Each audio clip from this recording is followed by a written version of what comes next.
পরিমাণ মতন লবণ দিলাম।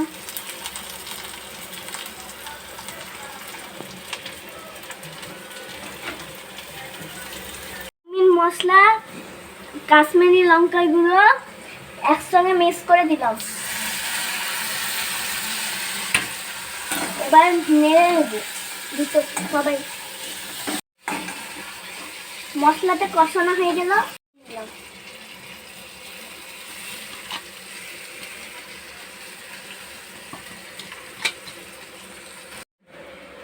এবার চাউমিনটাকে ভালো করে ভাজতে হবে, দিয়ে ডিম দিয়ে দিলে আমাদের চাউমিন রেডি।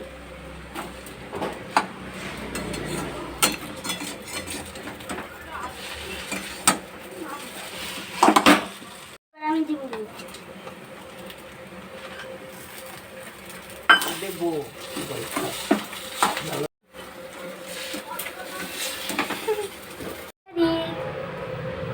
খা খা করে কেমন আছে? দারুণ।